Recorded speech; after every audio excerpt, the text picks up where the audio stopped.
Simon & Schuster Audio presents Return to Summerhouse by Jude Deveraux. Read by Gabra Zackman. Part 1. Chapter 1. Amy closed her suitcase and looked around the bedroom she shared with her husband, Stephen. Everything was neatly in place, just the way she liked it. Stephen teased her that she'd fall down dead if the clock showed 8 a.m. and she didn't have all the beds made. But he didn't fool her. He liked the house to be clean and neat as much as she did. She sat down on the buttoned bench at the foot of the bed and sighed. I can't do this, she thought for the 1000th time. For that matter, why was she being made to do it? She wasn't good with strangers, wasn't good in social situations where she had to meet people and make chit-chat. She liked going to the same places, seeing the same people, and talking about their same lives. So what was wrong with that? If it made her feel safe, so what? Just because Stephen and his father knew some therapist and she suggested that Amy get away for a while didn't make it necessary.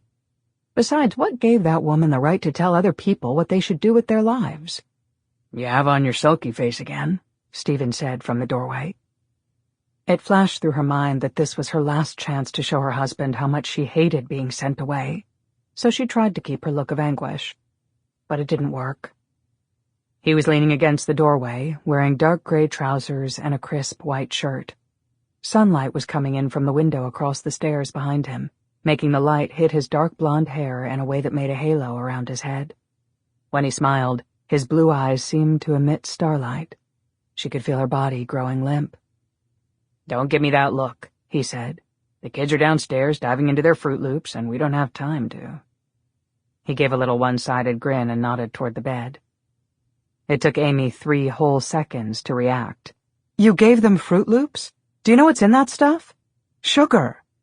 She was running toward him and the doorway when he caught her about the waist.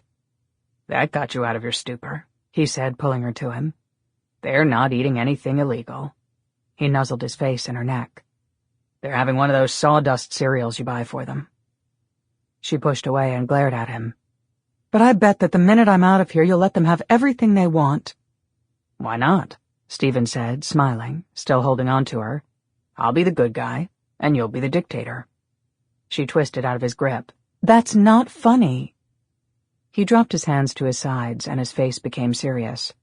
Amy, we've been over this 1,000 times. I'm not going to leave you here alone. Then stay with me, or go with me. No, he said firmly.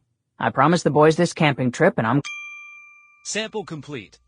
Ready to continue?